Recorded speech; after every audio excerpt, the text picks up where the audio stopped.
ஒரு வேளை லாயர் ஆயிட்டீங்க. நெக்ஸ்ட் பாத்தீங்கன்னா ஒரு 2 கிளைண்ட் பாத்தீங்கன்னா உங்கள்கிட்ட வராங்க. ஒரு கிளைண்ட் பாத்தீங்கன்னா அவர் தப்பு பண்ணியிருக்காரு, உங்கள்கிட்ட வந்து சொல்லிட்டாங்க இந்த மாதிரி நான் தப்பு பண்ணிட்டேன் அப்படின்னு வந்து உங்களுக்கு சொல்லிட்டாங்க. நீங்க அப்ப வந்து என்ன டிசிஷன் எடுப்பீங்க? அவங்களதான் சேவ் பண்ண பார்க்கணும். லைக் எங்க கிளைண்ட் யார் வராங்களோ எங்களுக்கு அவங்களுக்கு அது தப்பு இல்ல, அவங்க தப்பு பண்ணிருக்காங்கல்ல.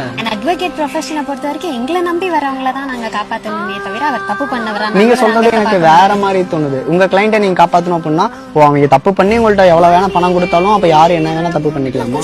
எங்களை நம்பி வராங்க, உங்களை நம்பி வராங்க, சரி ஓகே, அவங்களுக்கு தான் நியாயமா இருக்கணுமே தவிர அவங்க பண்ண விஷயத்த நாங்க ஆராய முடியாது.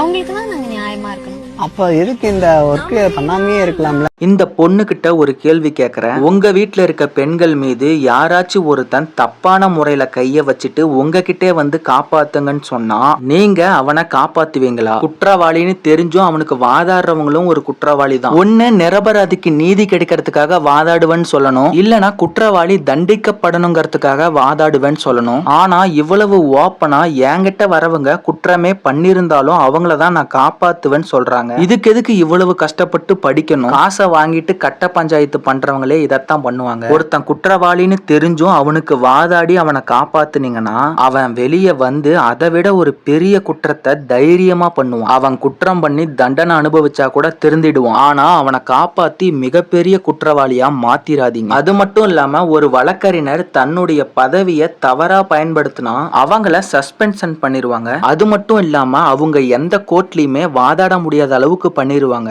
மாநில வழக்கறிஞர் பட்டியல்ல இருந்து அவங்களுடைய பெயரை நீக்கம் செஞ்சிருவாங்க. தவறுக்கு ஏற்றவாறு சிறை தண்டனையும் கொடுப்பாங்க. அவங்கள நிரந்தரமாவே பணியில இருந்து நீக்கிடுவாங்க. தப்பு பண்றவங்களுக்கு சப்போர்ட் பண்றதுக்கு முன்னாடி நம்ம குடும்பத்திலயும் இந்த மாதிரி தப்பு நடந்திருந்தா சப்போர்ட் பண்ணுவோமான்னு யோசிச்சு பண்ணுங்க. பணம் மட்டுமே சம்பாதிக்கிற நோக்கத்தோட இந்த படிப்பை படிக்காதீங்க. நீதிக்காக போராடுற ஒரு புனிதமான படிப்பு இது.